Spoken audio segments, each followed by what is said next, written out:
Bueno, pues vamos a dar comienzo ya para no retrasarnos y cumplir un poco el horario. Buenos días a todos y bienvenidos al webinar que nos compete esta mañana. Vamos a tratar las novedades en el cálculo y registro de huella de carbono de organización. Vamos a centrarnos especialmente en la parte nueva, que es la nueva versión, los nuevos requisitos de la norma ISO 1464. Y vamos a empezar, lo primero de todo, presentarnos. Mi nombre es Marta Aguilar, trabajo en CREARA, en el Departamento de Desarrollo de Negocio, y con nosotros estará esta mañana Alejandro Moret. Alejandro es director de la oficina técnica de CREARA y será el que os cuente la parte más técnica de la sesión. Bueno, pues nada más. Vamos a dar comienzo, vamos a empezar. Discúlpeme un segundo, por favor, perdóneme un momentito.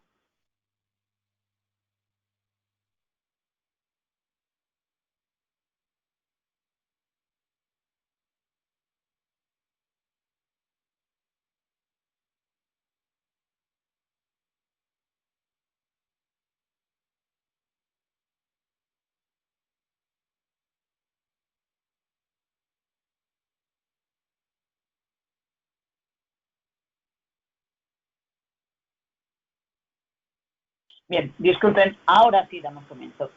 Discúlpenme. Bien, vamos a empezar entonces. Vamos a organizarnos como en todos los webinars con es una presentación de 1 hora de duración, incluido unos 15 minutos que dejamos al final, para que puedan plantear cualquier duda, cualquier consulta que les pueda surgir.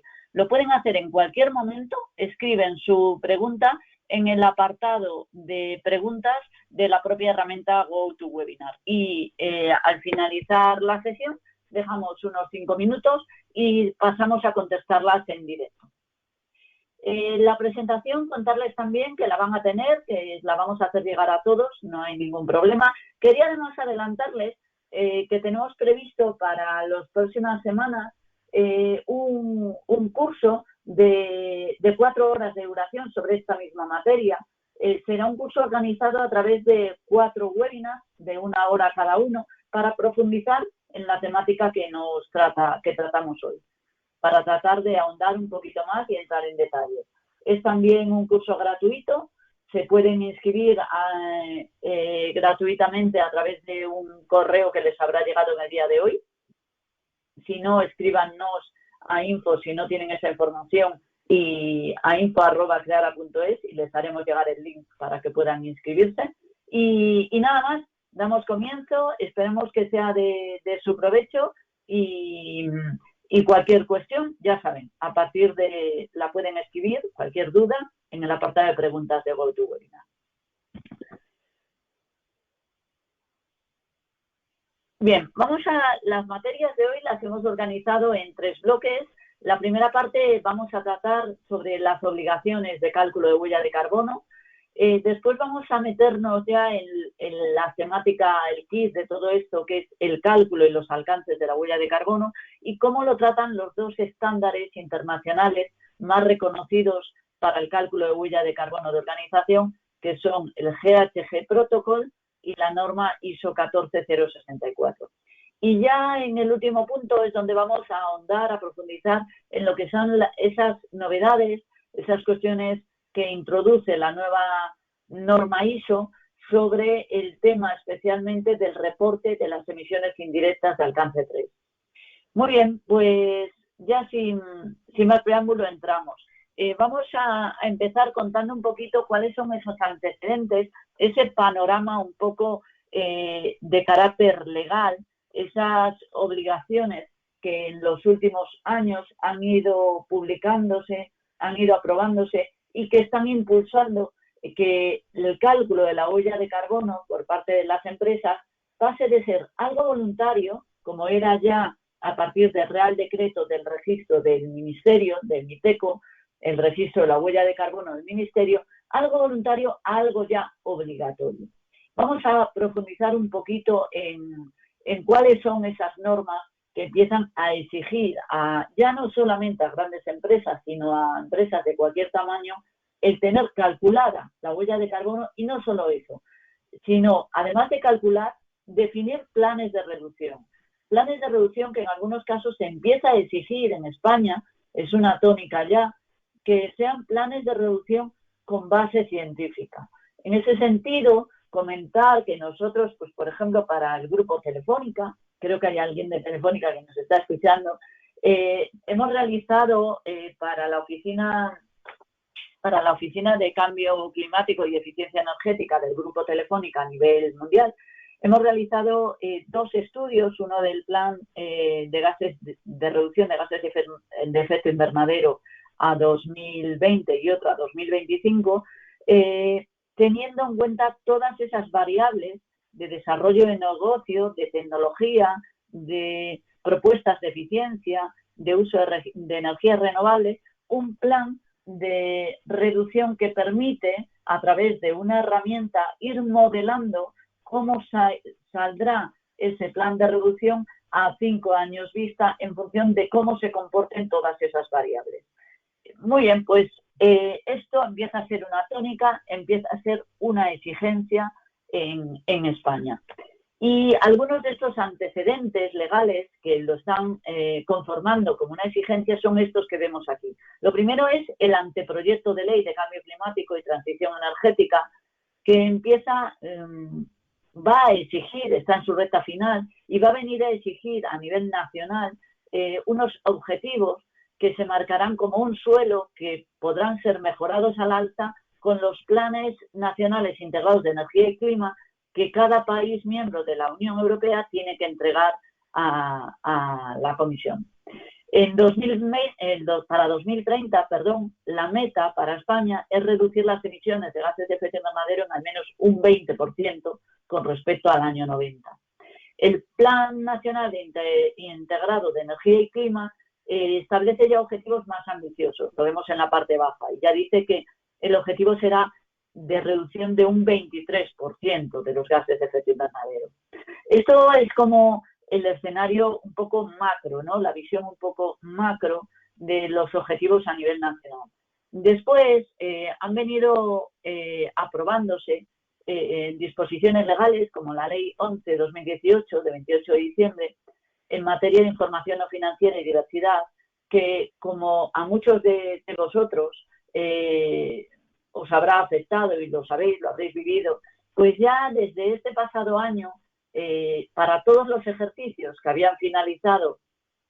se habían iniciado, a partir de 1 de enero de 2018, es decir, todos los ejercicios que se finalizaron en 2019, se les exigía a las muy grandes empresas que reportasen su huella de carbono. Y no solamente la huella, sino también las metas de reducción que voluntariamente a medio y a largo plazo se habían definido para reducir esas emisiones de gases de efecto invernadero.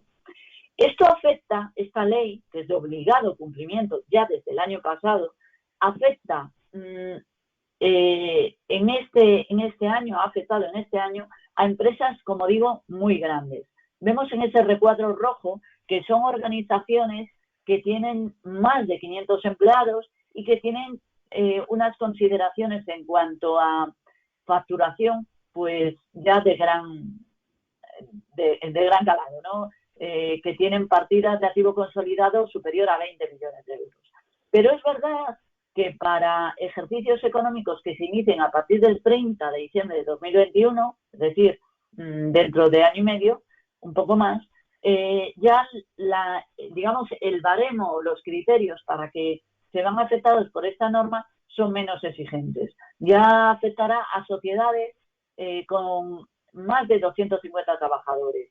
Es decir, a empresas que coinciden un poco en las dimensiones con las organizaciones que a día de hoy están afectadas, por ejemplo, con el Real Decreto de Eficiencia Energética de Auditorías Energéticas 56/2016. O sea, las que responden a la denominación de gran empresa.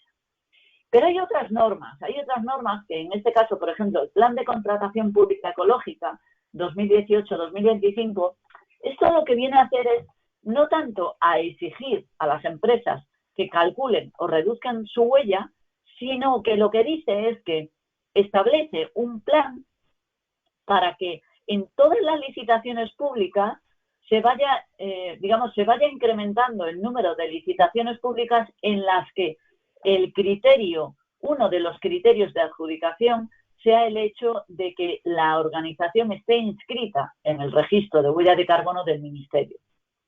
Es decir, que cada vez más se viene exigiendo, entre comillas, valorando por parte de la administración pública el hecho de que su huella, la huella de las empresas que liciten, estén en el registro del Ministerio. Para 2018 era el 15% de las licitaciones. Para el año 2022 se exige que sea en el 30% de las licitaciones de la contratación pública y en la mitad de los contratos licitados en 2025. Esto hace que indirectamente las organizaciones, ya no solamente grandes, sino medianas y pequeñas, se vean obligadas a inscribir, a calcular la huella, a definir planes de reducción, porque lo exige así el Ministerio para inscribirse en su registro.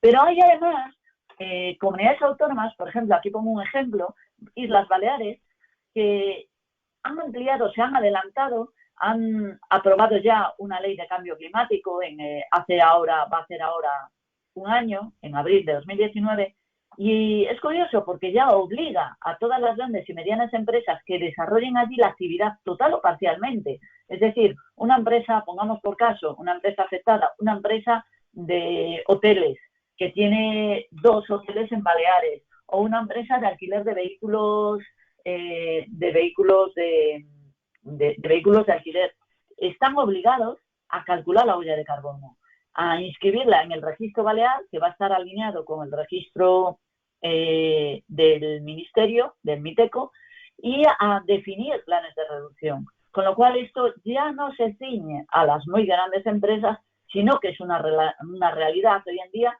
y para estar en el mercado y para cumplir, ya no solamente para ser pioneros, sino ya para cumplir tenemos que calcular y definir planes de reducción. Bueno, pues hasta aquí mi parte. Les dejo con Alejandro Morel, que vaya a ahondar en la parte de las obligaciones del cálculo de huella de carbono. Le voy a pasar la batuta a Alejandro para que pueda continuar la presentación. Alejandro, debes tenerlo ya. Hola Marta, ¿me oyes? Sí. Estupendo. ¿Qué tal? Buenos días a todos. Entiendo que ya deberíais estar viendo mi pantalla, ¿verdad? Vale. Vale, perfecto. Pues muchas gracias, Marta, por tu presentación. Yo soy Alejandro Morel, yo trabajo en Creara con Marta, soy el director de la oficina técnica. Nosotros llevamos a cabo proyectos de eficiencia energética y de cálculo de huella de carbono dentro de la oficina técnica de Creara.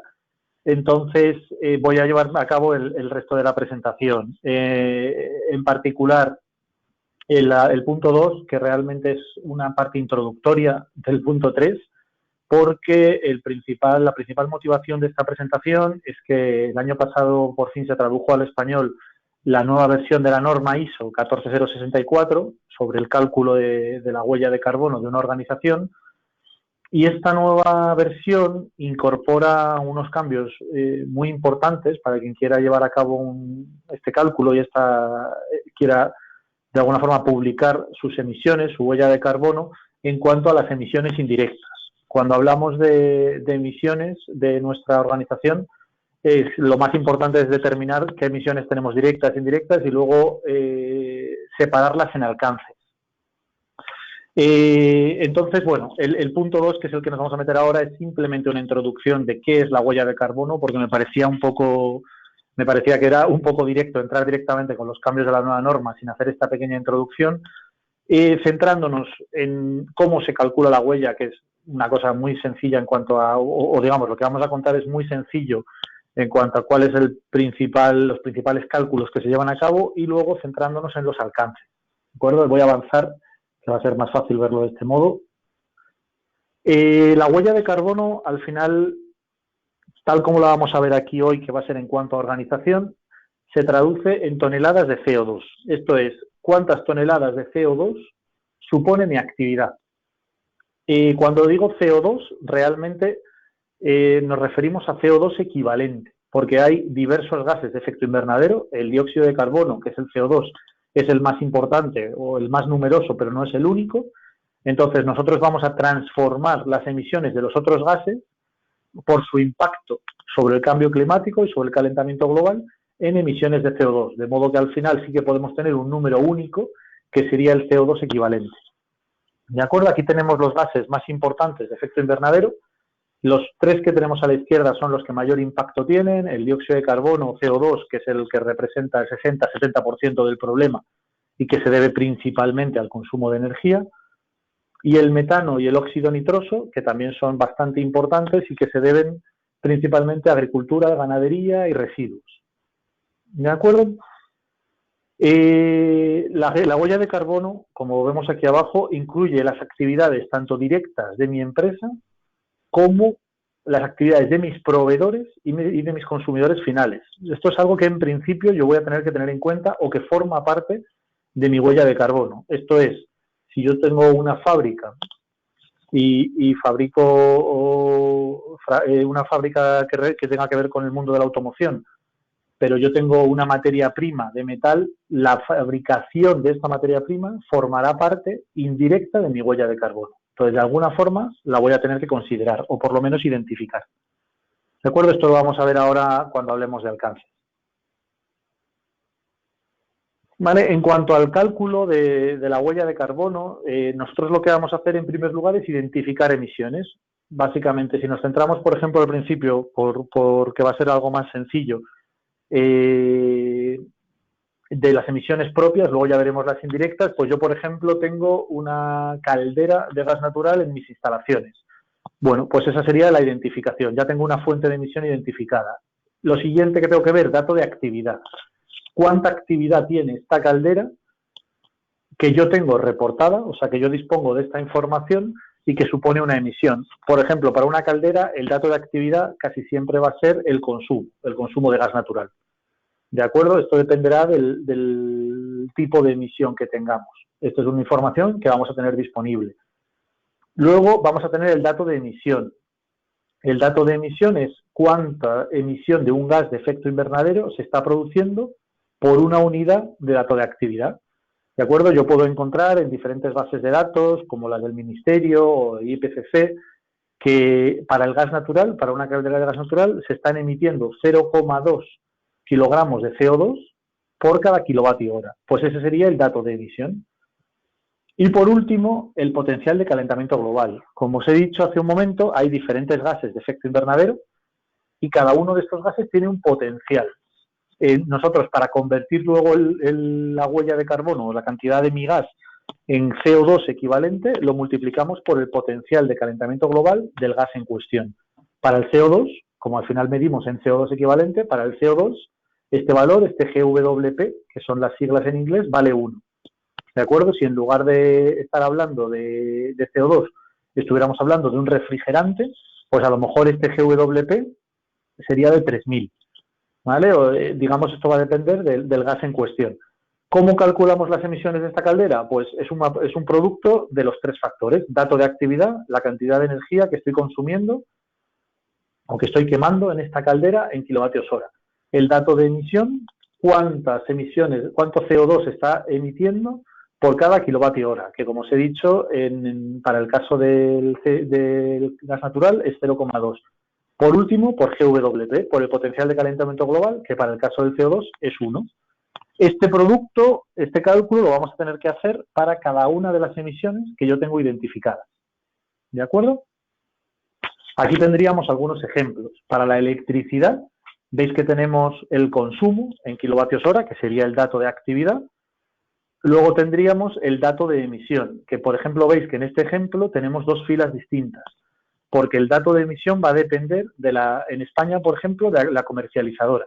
Cada comercializadora, en función de la energía que está comprando, me ofrece un dato de emisión, un factor de emisión. De hecho, en algunos casos, las comercializadoras que ofrecen energía renovable tienen un factor de emisión de 0. No emiten CO2 ni ningún otro gas en la generación de electricidad. Multiplicando el dato de actividad, que es el consumo, por el dato de emisión, obtenemos las emisiones. Como en la generación de electricidad lo que se está emitiendo es CO2, el GWP, el potencial de calentamiento global, es 1, no se tiene en cuenta. En cambio, si hablamos de emisiones fugitivas, las emisiones fugitivas en este caso hacen referencia a la emisión de un refrigerante. Los refrigerantes HFC son refrigerantes con un potencial de calentamiento global tremendo, entonces forman parte, los tenemos que tener en cuenta a la hora de analizar mis emisiones, identificar mis emisiones. En este caso, ¿cuál es el dato de actividad? El refrigerante que se ha fugado. ¿Y cómo lo conozco? Porque considero que es igual al que se ha repuesto. Recuerdo, seguro que si tenéis un coche con aire acondicionado, en un momento dado habéis tenido que recargar el refrigerante porque se fuga, porque trabaja a presión y se fuga.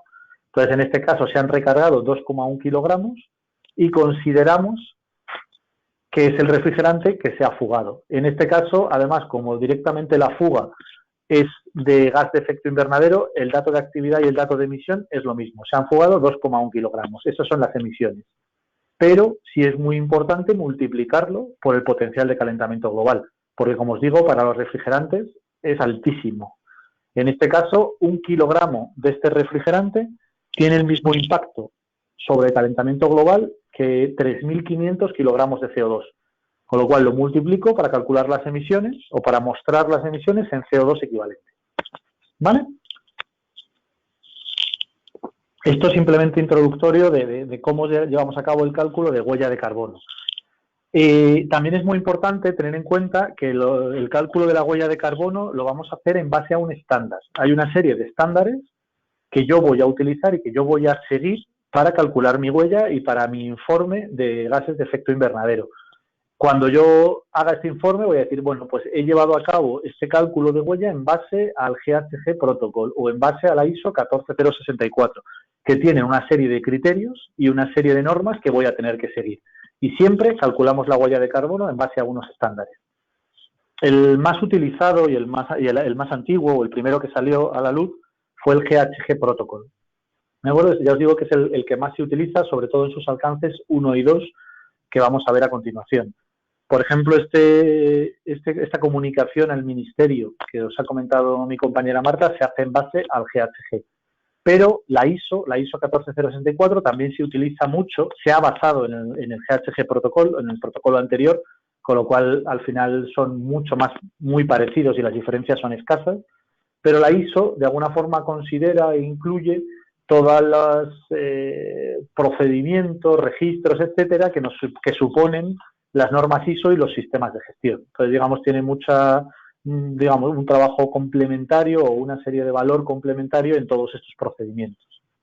¿Vale? Como os digo, casi todas las normas, casi todos los estándares se basan unos en otros y tienden a ser bastante parecidos. Sí que tenemos unos estándares específicos de organización, como son el GHG Protocol y la ISO 14064, y luego otros de producto, en los que ya no me interesa calcular la huella de carbono de mi organización, sino del producto terminado que sale de ella, como información al consumidor. Entonces aquí ya la ISO que ya no es la 14064, sino la 14067. Y también se utiliza mucho una norma inglesa para producto que se llama PAS 2050. ¿De acuerdo? Vamos a hablar entonces de los alcances, de los límites operacionales o los alcances. Como os decía hace un rato, las emisiones se dividen en directas e indirectas. Las emisiones directas son las que yo estoy generando en mi instalación. Por ejemplo, una caldera. Yo tengo una caldera, estoy quemando gas y estoy emitiendo. Por ejemplo, un vehículo. Por ejemplo, lo que veíamos hace un momento de emisiones fugitivas. Pero yo tengo además emisiones indirectas, que no se están produciendo en mi centro, en mi organización, pero, por ejemplo, las de la electricidad. Yo estoy consumiendo electricidad y las emisiones se están produciendo en otro sitio, están produciendo en la central que está generando la electricidad, pero de alguna forma son responsabilidad mía, ¿vale? O, por ejemplo, la de los productos que yo utilizo. El GHG Protocol, que ya os digo es el estándar más importante o el primer estándar que surgió, divide las emisiones en 3 alcances. El alcance 1, las emisiones directas. La fuente son de mi propiedad o por lo menos están controladas por mi empresa. Con lo cual, lo que os decía, una caldera o un vehículo. El alcance 2 son las de la electricidad. No se consideran directas porque no se producen dentro de mi instalación, ni yo controlo la central de generación que está emitiendo este gas, pero sí tengo un impacto importante porque yo puedo llevar a cabo medidas para reducir mi consumo. Con lo cual tienen una categoría propia, que es lo que llamamos aquí alcance 2. Y el alcance 3 es todas el resto de emisiones indirectas. Productos que compro, productos que vendo, proveedores, materias primas, de alguna forma, todo lo que no es electricidad y que no es una emisión indirecta. Y que no es una emisión directa, que es una emisión indirecta. ¿De acuerdo? Lo más importante a tener en cuenta es que según el GHG Protocol, esta categoría es opcional. Esto significa que yo a la hora de calcular mi huella de carbono, si quiero cumplir este protocolo, solo estoy obligado a llevar a cabo el cálculo del alcance 1 y del alcance 2. El alcance 3 lo puedo dejar fuera. ¿De acuerdo? Y esto es muy importante porque este es el principal cambio de la nueva ISO que vamos a ver ahora. Vale, aquí simplemente para la presentación que os vamos a enviar podéis ver un ejemplo de qué emisiones entrarían dentro, pero es lo mismo que hemos dicho en la diapositiva anterior.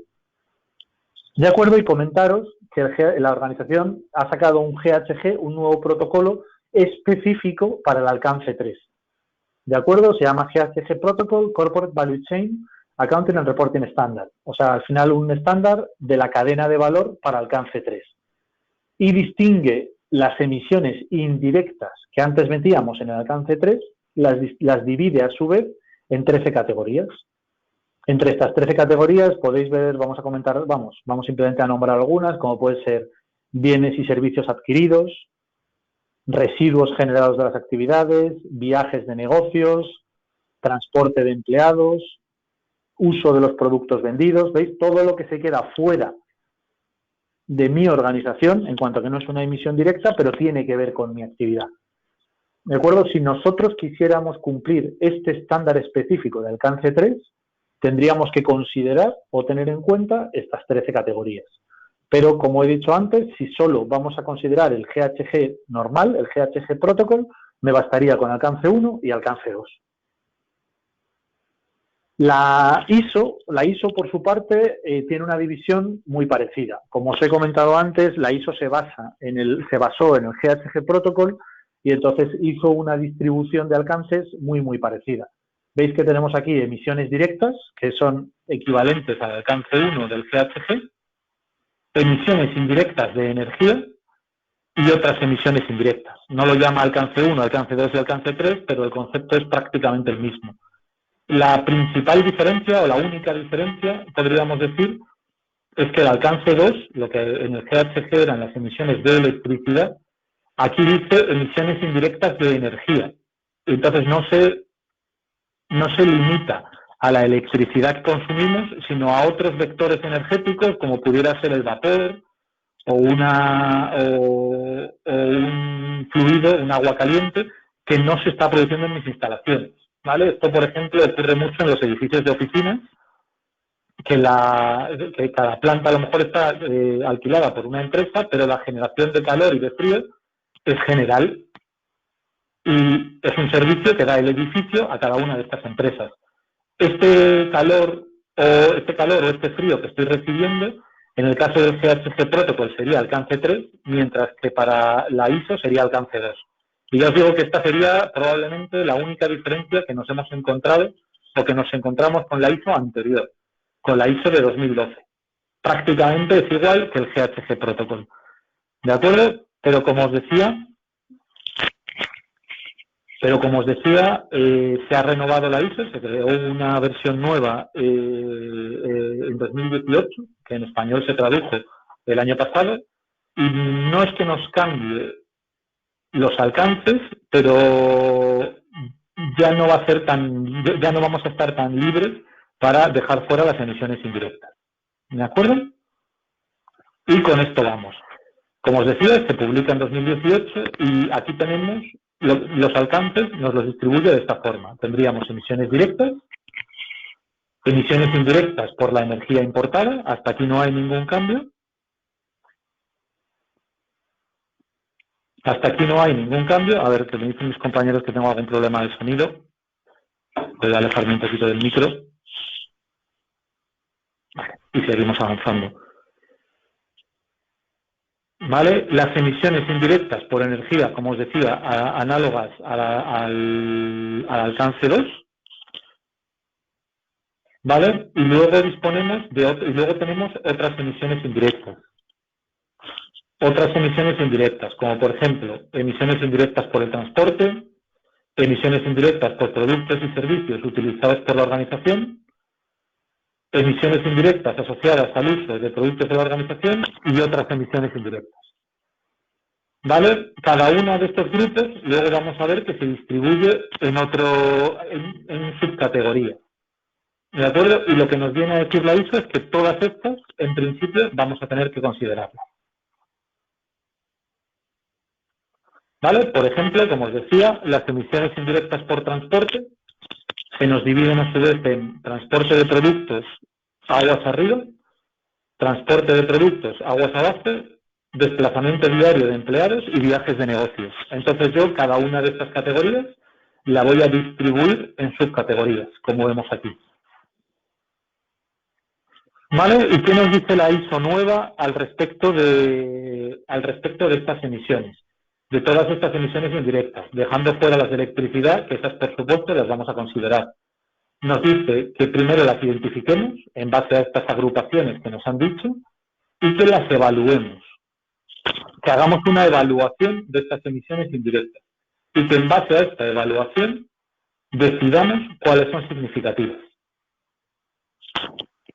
¿De acuerdo?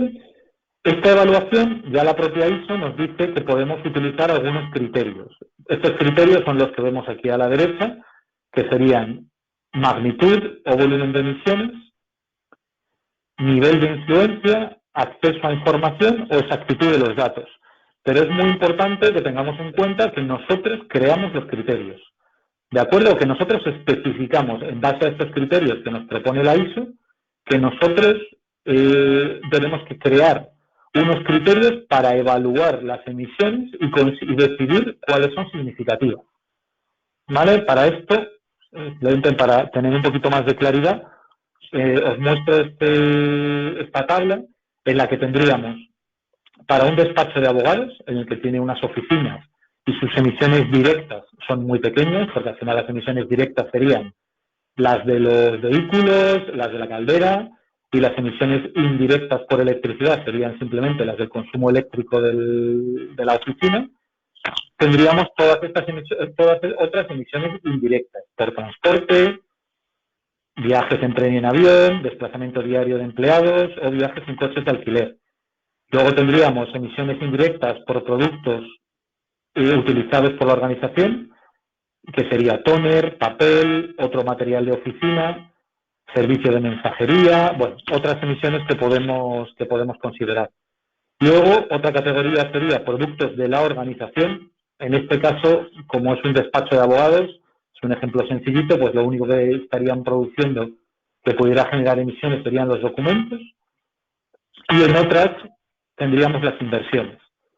Bueno, pues lo que tenemos que hacer nosotros aquí, en base a la nueva ISO, es cada una de estas emisiones que hemos identificado, evaluar cuál va a ser su magnitud.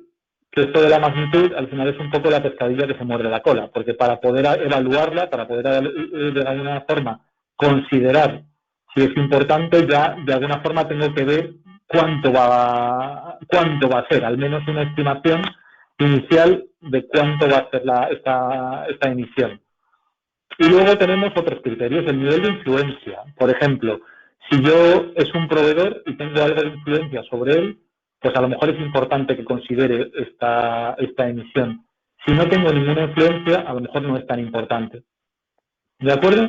Y luego tendríamos otro criterio que sería hasta qué punto dispongo de información, que sería la tercera columna, y luego esta información a la que tengo acceso, cuál es el nivel de precisión, si los datos van a ser precisos o no van a ser precisos. De acuerdo, en esta diapositiva y a modo de ejemplo, lo que hemos incluido es un modelo de semáforo. De acuerdo, básicamente en rojo es o bien que el volumen es alto, o bien que tengo mucho acceso a información y esta es exacta, o bien que tengo influencia.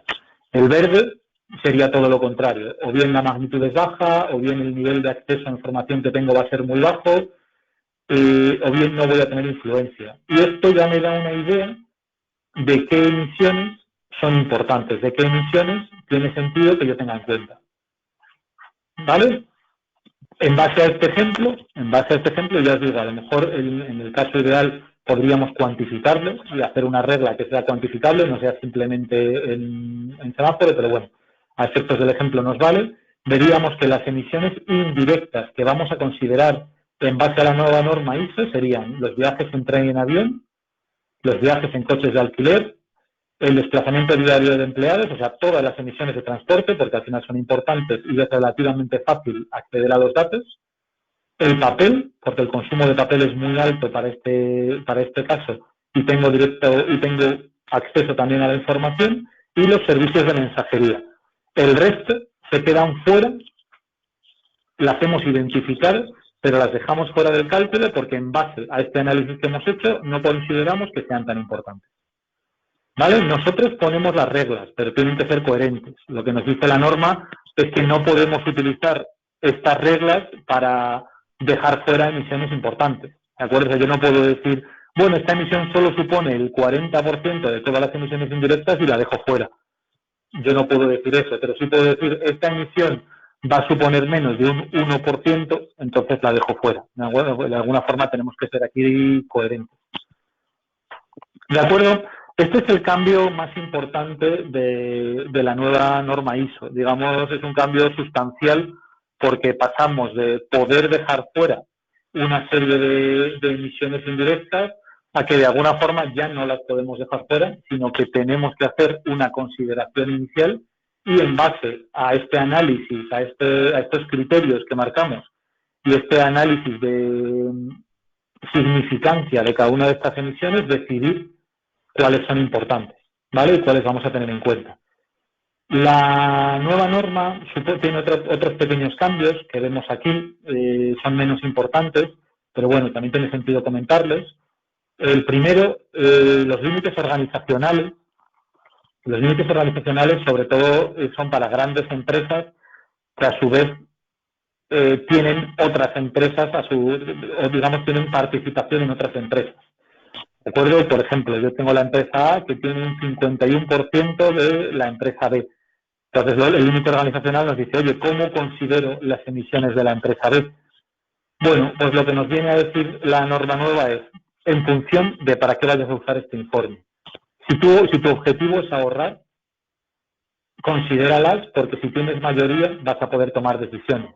Ahora bien, si en lugar de un 51% yo tuviera un 30% de la empresa B, si mi objetivo es ahorrar, la norma dice, bueno, pues no las tengas en cuenta porque no tienes poder.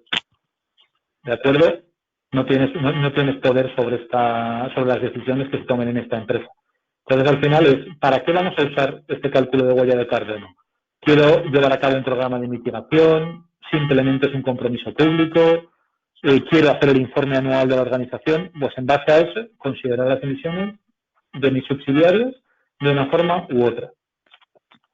Otro cambio que supone la norma nueva es el tratamiento del carbono biogénico. El carbono biogénico es el que depende de la biomasa, el que se emite por biomasa. De acuerdo, la norma nos dice que deben diferenciarse. Esto es, que en el reporte de mi huella de carbono tengo que diferenciar las emisiones que provienen de la biomasa. ¿De acuerdo? Y a su vez diferenciar también las que vienen de emisiones biogénicas, o sea, por biomasa antropogénicas, esto es, por actividad humana, como puede ser, por ejemplo, un vertedero, o no antropogénicas, esto es, naturales, como pudiera ser, pues a lo mejor por el uso de la tierra. ¿De acuerdo? Pero que tenemos que mostrarlas de forma diferenciada. Por último, otro cambio que nos dice la norma nueva, nos pide que tengamos en cuenta otras emisiones indirectas relacionadas con la electricidad, no solo la electricidad que consumimos, que esa ya la estábamos teniendo en cuenta, sino, por ejemplo, las pérdidas en el transporte. ¿de acuerdo? Hay un porcentaje de electricidad que se pierde en el transporte, a lo mejor pongamos que es entre un 5 y un 10%. Pues lo que nos pide la norma es que la tengamos en cuenta como otra emisión indirecta, digamos, el porcentaje respecto de mi consumo. No solo la electricidad que yo consumo, sino el porcentaje que se ha perdido de la electricidad que yo he consumido. ¿De acuerdo? Entonces, que podamos tener en cuenta otras emisiones indirectas relacionadas con la electricidad. Y hasta aquí lo que os queríamos contar. Hasta aquí la parte que nosotros queríamos contar. Quedamos atentos entonces, se conecta ahora de nuevo mi compañera Marta y quedamos atentos a las preguntas que os hayan surgido. Y nada, por mi parte, pues, muchas gracias.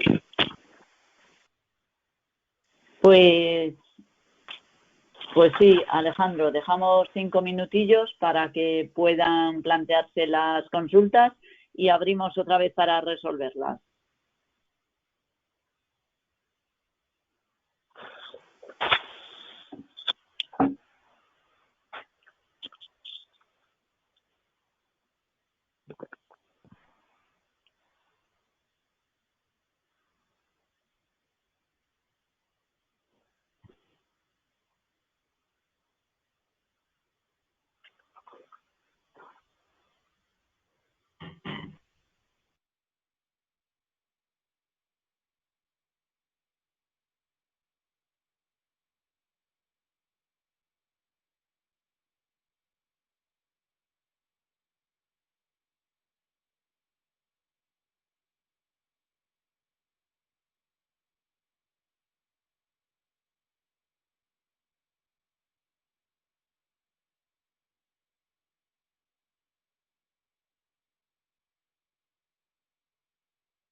Bueno, pues vamos a pasar ya a resolver las preguntas.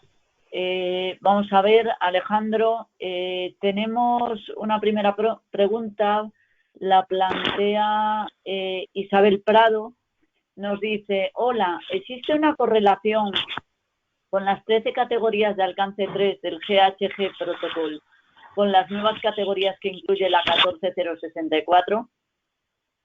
Sí, realmente coinciden. Digamos, la principal diferencia es que la 1464 las separa en 4 grupos. Pero si nos ponemos a ver las que, cuando ya subdivide en cada una de ellas, coinciden con las que pone el GHG Protocol. Vale, tenemos otra pregunta que es de Laura Fernández. Nos dice, buenos días, quería preguntar por el caso de consumos de energía renovable con emisiones cero. ¿Las nuevas emisiones indirectas de electricidad también se consideran con cero emisiones? Buena pregunta. Si es una comercializadora, si yo estoy comprando electricidad a una comercializadora que me ofrece energía verde, digamos, las emisiones directas o indirectas de electricidad serían cero, pero sí tendría que tener en cuenta estas emisiones de transporte. Yo creo que sí debería tenerlas en cuenta. Porque tendríamos que ver cómo consideramos el transporte de red. Si consideramos que la electricidad que se está perdiendo forma parte de la renovable y también le ponemos emisión cero, o de una forma un poco genérica. Supongo que sería nuestro criterio y que podríamos considerarlo de las dos formas. O sea, tenerlas en cuenta las tendríamos. La cuestión es si también les ponemos valor cero. Si también les ponemos valor cero o no. O ponemos una media porque en el transporte se pierde energía de todas partes. Bien, y una última consulta de Guillem Matamoros que dice, ¿todas las subcontratas clientes internos, por ejemplo franquicias, se consideran como emisiones indirectas o dependería más de todo el proceso operativo? Yo creo que no, yo por lo menos, Alejandro, no la tengo del todo clara, la pregunta. En principio, si hablamos de una empresa mía, que creo que es un poco lo que decía, ¿no? Si no me equivoco, digamos, si yo soy dueño de esa empresa, sus emisiones son mías, son directas. Sus emisiones directas son mis emisiones directas. Ahora, si es una subcontrata o la empresa no tiene nada que ver conmigo, entonces todas sus emisiones para mí serán indirectas. O sea, yo creo que aquí se trata mucho de entender hasta dónde llega mi empresa. O sea, si es una subsidiaria, pero yo de alguna forma la considero en base a lo que decíamos antes, de los límites organizacionales dentro de mi alcance, esas emisiones sí son directas.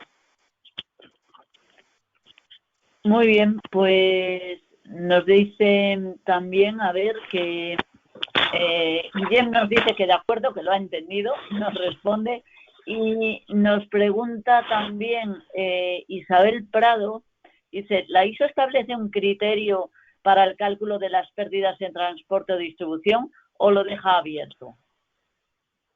No, la ISO simplemente nos dice que lo tengamos en cuenta.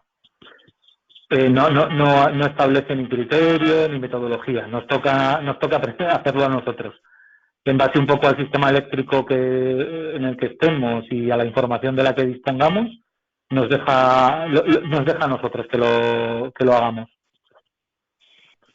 Muy bien, pues no hay más preguntas. Muchas gracias a todos y les animo a todos a que miren, pues si les puede interesar ahondar un poquito más en este tema con este nuevo curso de 4 sesiones de huella de carbono, o el otro que tenemos, que es de la implantación de sistemas de gestión de la energía, lo tendrán en su correo. Y cualquier consulta que les pueda surgir, ya saben, pueden escribir a info@creara.es y les prestamos ayuda. Muchas gracias. Hasta luego, muchas gracias.